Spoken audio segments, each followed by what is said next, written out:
Oxygen के लिए आपने पेड़ की व्यवस्था की क्या? बोलो। नहीं की तो आपको ऑक्सीजन लेने का अधिकार क्या है? तो अपने हिंदुस्तान के अंदर सबसे बड़ा दुर्भाग्य है कि कर्म कांड को धर्म मान लिया और कर्तव्य को दफना दिया। यदि जो लड़का जन्म लिया उसको ऑक्सीजन चाहिए, पानी चाहिए या हवा चाहिए, तो इनकी सुरक्षा करना हमारा कर्तव्य है। तो मैं एक कहूँगा, प्रकृति ही प्राण है और इंसान ही पशु देता है, वृक्ष देता है, नदी देती है और इंसान लेता ही लेता है। ये सबका दोहन कर रहा है। कल कारखाने के नाम पे, फैक्ट्री के नाम पे, विकास के नाम पे, विलासिता के नाम पे, स्वार्थ के नाम पे, जहाँ जंगल थे सब जंगल साफ किसने किए? तो राक्षस कौन है? प्रकृति पे राक्षस बन के कार कौन डाला? और जब जंगल साफ करोगे तो जंगल के जानवर शहर में आएंगे और वो आप पे हमला करेंगे। यानी वन की रक्षा होगी तो आपकी रक्षा होगी, और वन की रक्षा नहीं तो आपकी रक्षा भी नहीं होगी। तो आज मैंने तो सरकार को भी कहा है कि हरे पेड़ की पत्ती तोड़ दे तो सरकार दंड देती है, तो पालतू पशु पे खंजर कैसे चलाती है? किसी भी प्राणी का कत्ल करना पर्यावरण कानून का कत्ल करने के समान, क्योंकि गाड़ी में एक भी पुर्जा रुक जाए तो गाड़ी क्या हो जाएगी? प्रकृति में चाहे सांप हो, शेर हो, जंगली जानवर हो, सब प्रकृति का संतुलन बनाने में अपना योगदान देती है। मैं कहा अपन भी पॉलीथीन थैली लेके आ रहे क्या आ रहे और सैकड़ों गायें मर रही है। मैं कभी मुख्यमंत्री मेरे पास में आए थे शिवराज जी पहले, मैंने कहा आपने कानून बनाया पॉलीथीन थैली के उपयोग पे प्रतिबंध। मैंने कहा उत्पादन पे क्यों नहीं लगा देते? जब उत्पादन पे लगा देंगे तो न रहेगी बांस और न रहेगी। यानी कहीं न कहीं हमारी सरकारों की इच्छा शक्ति में कमी है। जो लचीले कानून है, कौन से? शराबबंदी की बात करेंगे और लाइसेंस भी वही देंगे, पर्यावरण की बात करेंगे और जहरीले कारखाने वही देंगे, प्रदूषण फैलाने वाले वही देंगे। कहने का मतलब जब जो चीजें स्वास्थ्य के लिए हानिकारक है वो सरकार को कानून बना के रोकना होगा और जनता को जागृति ला करके उसकी रक्षा करनी। मैं तो आपको कहूँ 5 किलो पानी पड़ा है और 5 मक्खियां पड़ जाए तो पानी को क्या करोगे? फेंक दोगे। और 5 किलो दूध में मक्खियां पड़ जाए तो अब वो काली मिर्ची हो जाएगी। तो दूध महंगा है तो पानी महंगा है। 6 महीने दूध ना मिले तो जिंदे रह सकते हैं और 6 घंटे पानी ना मिले तो आपकी निगाह में कीमत किसकी है? जब बुद्धिमान बनोगे और वो 5 किलो घी में मक्खियां पड़ जाए तो निचोड़ के कहने का मतलब आपको पानी की इज्जत नहीं है, दूध और घी की इज्जत है। पानी रहेगा तो प्रकृति रहेगी। ये पशु पर चीन के अंदर इतने परिंदों का शिकार किया तो खेती में जितने कीड़े थे वो सब फसल चट कर गए, क्योंकि फसल की रक्षा के लिए भी खेतों में पशु रक्षक कीड़े जंतु होते हैं, उनका जिंदा रहना जरूरी होता है। और जितनी केमिकल्स की दवाइयाँ डाल दें ये सब धरती को बंजर कर रहे हैं। कहने का मतलब हम पक्षियों को बचाएंगे। आज देखिए पूरे वर्ल्ड के अंदर एक पशु कबूतर ऐसा प्राणी है जो शुद्ध शाकाहारी प्राणी। कबूतर भूखा मर जाएगा लेकिन कीड़े मकोड़े नहीं खाएगा, कंकड़ पत्थर खा लेगा। अरे उनकी जमीन पे आप लोगों ने कब्जा कर लिया। क्या कर लिया? अब बताइए, जब खेत में एक भी दाना नहीं होता है तब वो कबूतर कहाँ जाएंगे, परिंदे कहाँ जाएंगे? तो एक जीव को बचाना 5 मंदिर बनाने से बड़ा लाभ है। एक जीव की सुरक्षा करना सस्ती और संस्कार की सुरक्षा करना है। तो आज अपने यहाँ पे मैं तो किसान लोग भी मैंने देखा, छोटे गांव में पाँव में चप्पल नहीं होंगे, या फटे कपड़े होंगे तो भी 1 किलो अनाज लेकर के गोदी में और कबूतर को डालने के लिए क्या करेंगे, जाएंगे। मैं कहूँगा ये पक्षी भी आज इसलिए बना रहे हैं कि छोटे छोटे बच्चे कहेंगे ला मम्मी मैं सेवा करने जा रहा हूँ, उसमें दया के संस्कार आएंगे, सेवा के संस्कार आएंगे, करुणा के संस्कार आएंगे। और जब पशु पक्षी की सेवा करेंगे तो कल माँ बाप की सेवा भी। ये सिर्फ पक्षी विहार नहीं है, करुणा का इंडस्ट्रीज है। लोगों के दिल और दिमाग में आप लोग आज सोचें कि हम हमेशा अपना पेट तो पशु भी भरते हैं, क्या भरते हैं। और जो कबूतर की जो व्यक्ति कबूतर को दाना डालता है उसके पंख की हवा से बीमारी ठीक हो जाती है और पेट से बीमारी ठीक होती है। कबूतर का जो हिट है उसकी पीठ वो दवाई में काम आती है। तो ये पशु पक्षी नहीं है, ये दवाइयों के भंडार हैं, औषधि के भंडार हैं और स्वास्थ्य को ठीक रखने वाले हैं। तो अपन कम से कम एक सोचें, हम पॉलीथीन थैली लेकर के बाजार में सामान नहीं लाएंगे, क्या नहीं करेंगे। आज मैं देखता हूँ दूध भी थैली में आ रहा है, घी भी थैली में आ रहा है, चप्पल भी थैली में आ रहे हैं, चाय भी आ रहे हैं, दूध भी आ रहे हैं। और कहेंगे एक और दे दे, दुकानदार को बोलेंगे एक और दे दे, क्योंकि फोकट में मिल रही है। वो थैली जहाँ पे पड़ती है धरती बंजर हो जाती है। और कैंसर की कल परसों में पढ़ रहा था कि पॉलीथीन थैली में जो चीजें लोग खाते हैं उसके केमिकल्स से कैंसर की बीमारी है। गर्म चीज कभी प्लास्टिक चीज में नहीं लानी चाहिए, और खाने की चीज को प्लास्टिक चीज में उसका जो केमिकल्स अंदर में जाता है वो शरीर को नुकसान करता है। तो हम कपड़े की थैली लेके जाएं, और कोई थैली पेट में भी आ जाए तो रोड पे नहीं डालें, इकट्ठी करके रख लो। और बाद में जो कबाड़ी आते हैं उनको दे दो।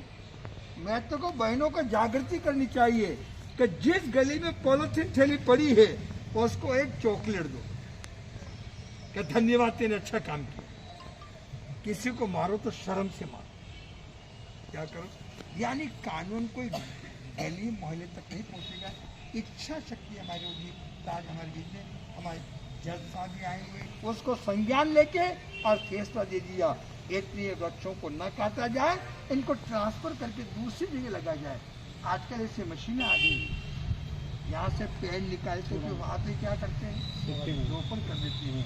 तो ऑप्शन और विकल्प के रूप में एक पेड़ 10 बेटे से बढ़कर कितने, एक पेड़ जितनी आप ऑक्सीजन कितनी दे रहा है, एक सिलेंडर लेके आओ मालूम पड़ जाएगा। कोरोना में मालूम पड़ी ऑक्सीजन की वैल्यू क्या है। 5-5 हजार में सिलेंडर में मिले, तो जो फोकट में मिलता है उसकी वैल्यू नहीं होती, और बिना पैसे मिलता उसकी वैल्यू नहीं होती है। तो मैं तो यही कहूँगा, हम अपने जीवन के अंदर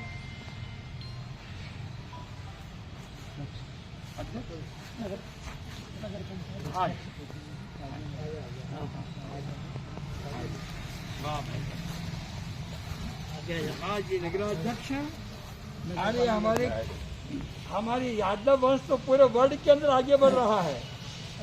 मैं चाहूंगा कि अपने गांव के अंदर जब महात्मा गांधी का स्टैचू रख सकता है, ठीक नहीं है, इंदिरा गांधी का लग सकता है, और चेतक घोड़े का लग सकता है, तो 33 करोड़ देता है कि गाय बछड़े का क्यों। अभी मैंने भारत सरकार को कहा है कि लोकसभा के अंदर भी गाय बछड़े का स्टैचू लगना चाहिए, और हमने हर ग्राम पंचायत, हर नगर परिषद में चौकी श्री राज्य सब आए थे, और एक ही हर गांव में एक काम धेनु सरकार, जिसपे गाय और बछड़े क्या क्या हो। तो यहाँ से हजारों जनता निकलेगी, अरे इस गांव में दया के लोग हैं, अहिंसा के लोग हैं, करुणा के लोग हैं। जितनी बार उसको देखेंगे लोगों में करुणा की भाव।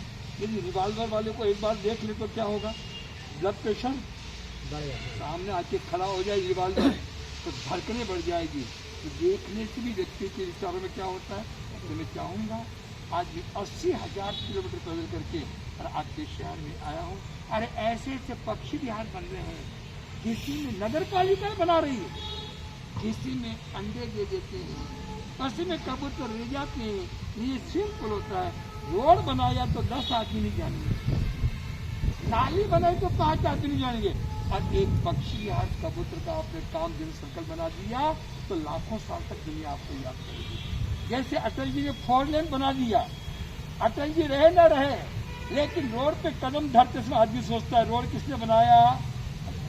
तो मैं कहूँगा एक काम धेनु सरकार, एक पक्षी विहार नगर पालिका की ओर से, तो तुम्हारा कार्यकाल हमेशा के लिए क्या हो जाएगा, अमर हो जाएगा। और जब लोग निकलेंगे, अरे उनकी कार्यकाल में ये काम धेनु सर्कल बना, एक गांव का गरिमा, प्रतिष्ठा और शान का स्वागत, जहाँ अहिंसा की तरंगे निकलेगी, राजस्व निकलेगी और लोगों के सद्भावना का संस्कार होगा। तो मैं चाहूँगा हमारे नगराध्यक्ष भी आए, आज कम से कम आज धरती माता के लिए, गौ माता के लिए और प्रकृति और पर्यावरण के लिए कुछ ऐसा काम करें तो दूसरी नगर पालिकाओं को प्रेरणा मिले। जो गुरुदेव के श्री चरणों में सादर नमन।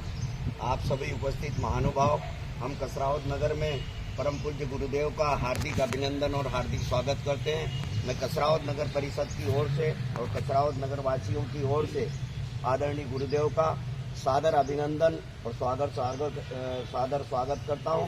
गुरुदेव के विचार गौ माता को लेकर, पक्षियों को लेकर जो गुरुदेव ने हमको प्रेरणा और गुरुदेव ने जो मार्गदर्शन दिया है, उस दिशा में हम नगर परिषद में इसका प्रस्ताव जरूर रखेंगे।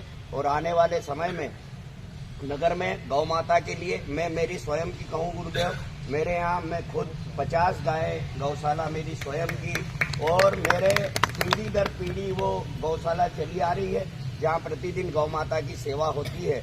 और हम लोग यदुवंशी लोग हैं, गौ माता की सेवा में सदैव अग्रणी रहे हैं। मैं आने वाले समय में नगर के नागरिकों से और हमारी परिषद के साथियों से बात करके प्रस्ताव लाकर नगर में गौ माता के लिए, उनके निवास के लिए, उनकी सेवा के लिए जरूर ऐसा प्रयास करेंगे। आप नगर में पधारे, मैं आपका पुनः स्वागत करता हूं। अभिनंदन। जय हिंद, जय भारत। यदि गांव में खुली गौ माता घूमती है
तो मिलकर पूरा करना पड़ेगा।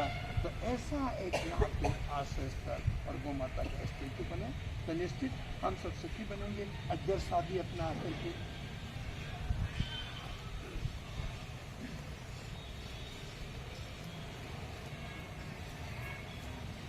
आज है नमिता लूनिया, इसने सोचा मेरे गुरुदेव मेरे गांव में आए। पूरे लूनिया परिवार हमारे कंवर साहब का सचिन जी उनके मम्मी पापा की याद में परम पूज्य गुरुदेव के और गुरुजी महाराज साहब के चरणों में सादर अभिनंदन करने के पश्चात धर्म प्रेमी बंधुओं, जैसे कि आप सबको ज्ञात है कि अहिंसा और करुणा की गंगा हम सबके द्वार आई है। गुरुदेव के कार्यों के विषय में हम सब पहले से ही अवगत हैं कि जीव दया के संबंध में और पशु पक्षियों के संबंध में गुरुदेव अनेक कार्य करते रहे हैं। तो उसी श्रृंखला में यहाँ भी पक्षी विहार का उद्घाटन आज गुरुदेव हम सब के बीच करने वाले हैं। और जो गुरुदेव ने सबसे बड़ी बात कही कि ये सिर्फ पक्षियों के लिए नहीं है, ये हम सब की आने वाली पीढ़ियों के लिए भी है, क्योंकि इससे जो संस्कार उत्पन्न होंगे उसका लाभ हमें और हमारे परिवार को, हमारी आगामी पीढ़ी को मिलेगा। और गुरुदेव शहर में पधारे, मुझे और मेरे परिवार को दर्शन का लाभ मिला, इसके लिए हम बहुत बहुत अनुग्रहित हैं और कामना करते हैं कि भविष्य में भी गुरुदेव के दर्शनों का लाभ हमें इस प्रकार ही मिलता रहेगा। और मैं इस अवसर पर गुरुदेव से ये विनती भी करूं कि अगर कल का प्रवचन गुरुदेव मेरे निवास स्थान पर अगर करने की कृपा करेंगे तो हमें बड़ी खुशी होगी। कल वहीं कर लेंगे अपने जय जय। सुबह कल सवेरे नहीं, कल सवेरे का प्रवचन जज साहब के वहाँ पर है, आप सबको वहाँ पर खुलेगा और आपका अधिकार है। समय वही साढ़े 9 बजे, अपना 9:15 सवेरे 9:30 कल का प्रवचन जज साहब के वहाँ पर है, आप सब उससे जरूर। एक मुट्ठी आटा घर घर मांगने दे, लोगों ने कहा भिखारी आ गया, खा जाएगा, क्या करेगा। उसने मान अपमान की कोई परवाह नहीं की और जुनून और कागज से लगा रहा। आज वो नारायण सेवा संस्थान पूरे वर्ल्ड के अंदर सेवा का काम कर रहा है। आप भी जुनून के साथ लगे। मैं तो कह रहा हूँ यदि नगर परिषद जमीन दे दे तो गौशाला बनाने का काम देगा। यदि मैं मुझे क्या देना नहीं है, आपके सहयोग, आपका कार्यकाल अमल करने के लिए यदि आप नगर परिषद के आसपास में जगह दे देते हैं तो गौशाला बनाने के लिए आज के लिए सबसे पहले आज आपको भेंट में अपनी ओर से देता क्या करता हूँ तो कहने का। और हमारी बहनें, मैंने आज कहा झांसी की रानी बन के, और इतना सा सोच ले, हमारे 1-1 रुपये गोदान का अभियान से अभी इंदौर में 1000 मेंबर बहनों ने बना दिए। गाय तो बहाना है, लोगों में करुणा, दया, सेवा के संस्कारों का बीजारोपण कर। मैं मातृशक्ति से कहूँगा आप कम से कम 1000 मेंबर इससे बनाएंगे। 1 रुपये रोज के 3.5 लाख रुपये इकट्ठे होंगे। कहीं भी गौशाला में पानी की कमी है, घास की कमी है, छाया की कमी है, जबकि ऐसी चीज़ें तो भाई लोग भी सोच ले कि हमें 10 रुपये रोज के 1000 मेंबर बनाने। क्या नगरपति महोदय 10 रुपये में बीड़ी बंडल भी नहीं आती, 1 बीड़ी भी नहीं आती, क्या नहीं आती। और जब वो 20 रुपये 50 बीड़ी पी सकता है तो गौ माता को क्यों नहीं सकता। और जो भारतीय जनता पार्टी हिंदुत्व के लोग हैं उनको तो कम से कम 10 रुपये गौ माता को न दे सके तो उनको गौ माता की जय बोलने का अधिकार। दूध तो पी लिया। तो आज मैं चाहूँगा आप भी ऐसा अभियान शुरू करें। 10 रुपये रोज के 1000 मेंबर 36 लाख रुपये साल के इकट्ठे हो जाएंगे और 1 साल में आपका सपना पूरा हो जाएगा गौशाला। यानी बूंद बूंद से गिरा पड़ता है। तो आज दोपहर में ट्रेनों को देंगे, रात को प्रवचन और कल सवेरे जज साहब के वहाँ पे बोले। और हमारी नमिता जो लूनिया, इसके पापा इतने जुझारू थे कि दिल्ली से लेकर रतलाम तक अपने धर्म की अटल जी के समय से लेकर के उन्होंने जो काम किया, ये इनको पहचान नहीं पाएंगे क्या हो रहा है। इनको मध्य प्रदेश के दिवाकर मंत्रिया अपने उपाध्यक्ष रूप से भी आपको मनी कर रहे हैं। अपनी शासन पति भगवान महावीर स्वामी के चरणों में कोटिशा वंदन करते हुए अनेक उपाधियों से अलंकृत राष्ट्र संत कमल मुनि जी कमलेश महाराज साहब आदि थाना के चरणों में भी कोटि कोटि वंदन करती हूँ। 26 सालों से मैं गुरुदेव से जुड़ी हुई हूँ और जब गुरुदेव पहली बार कसरावत नगर में पधारने वाले थे, बड़ा ही उत्साह था मन में कि गुरुदेव आ रहे हैं तो हमें भेंट स्वरूप उन्हें कुछ देना है। बस मैंने गुरुदेव से बात की कि मुझे भेंट स्वरूप आपको कुछ देना है, फूल नहीं तो पंखुड़ी ही सही, लेकिन गुरुदेव को समर्पित करना है। जब 2 दिन पहले मैंने गुरुदेव के सामने अपने भाव रखे और घर आकर मैंने इनसे कहा कि अपने को कुछ करना है जीव दया के प्रति, हमने कहा कि हम कैसे इस कार्य को करेंगे 2 दिन में, लेकिन कहते हैं ना, जहाँ चाह होती है वहाँ राह मिल ही जाती है और कोशिश करने वालों की कभी हार नहीं होती है। बस इसी तरह हमने 2 दिन में इस छोटे से कार्य को समापन की ओर ले जा रहे हैं। आज गुरुदेव इसका ज्वार बाजरा डालकर नगर पालिका अध्यक्ष जज साहब और मैं इस पूरे प्रशासन का भी आभार मानती हूँ, नगर पालिका अध्यक्ष का भी, जज साहब का भी और हमारे जैन समाज के सभी समाजजनों का और निर्माण लाइब्रेरी की समिति का भी, जिन्होंने अपना अमूल्य समय निकालकर हमें यहाँ पर अपना समय दिया। मैं गुरुदेव के लिए 4 लाइन कहूँगी कि काम ऐसा करो कि पहचान बन जाए, काम ऐसा करो कि पहचान बन जाए, हर कदम ऐसे चलो कि निशान बन जाए।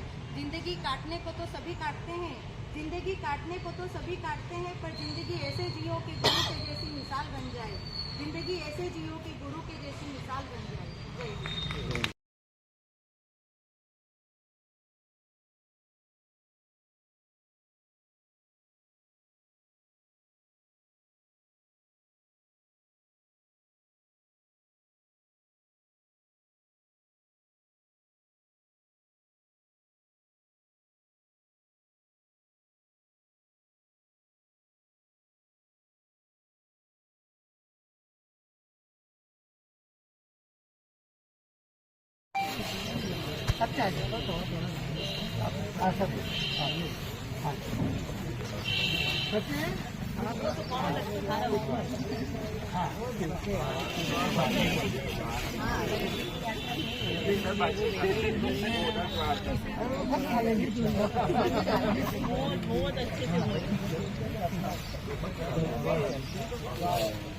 आज सब भाई आज सब आज जितने खड़े सब भाई लोग आ जाए। एक मट्टी सर, एक मट्टी डाले और एक मट्टी रोज अपने से घर में निकालें। अपने घर में एक मट्टी अनाज रोज निकालना है, हफ्ते में एक बार क्या करना है। सही बात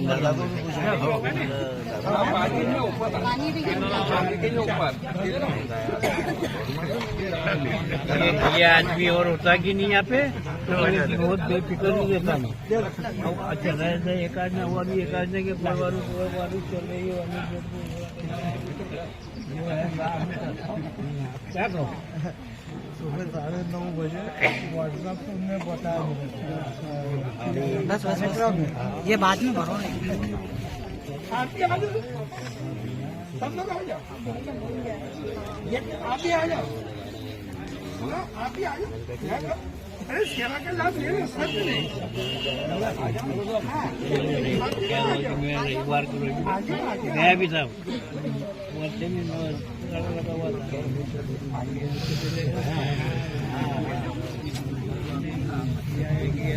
ये मिला भी नहीं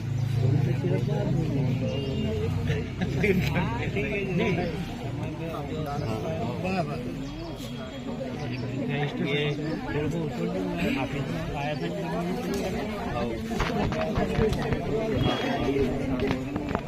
कोई नहीं मैं अकेला रह गया मेरे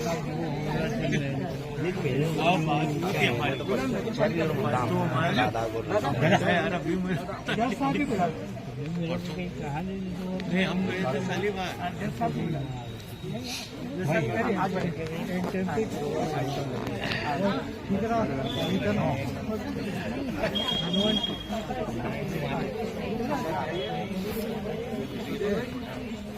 हाँ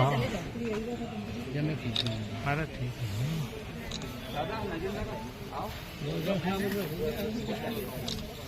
उधर है किधर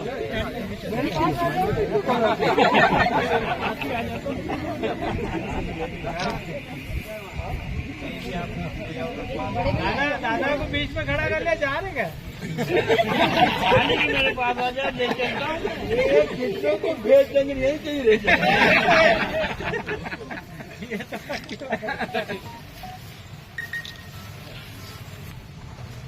महिलाएं भी पिछले भी हाँ हाँ आ जाओ सब बहने आ जाओ, आ जाओ सब बहने आ जाओ।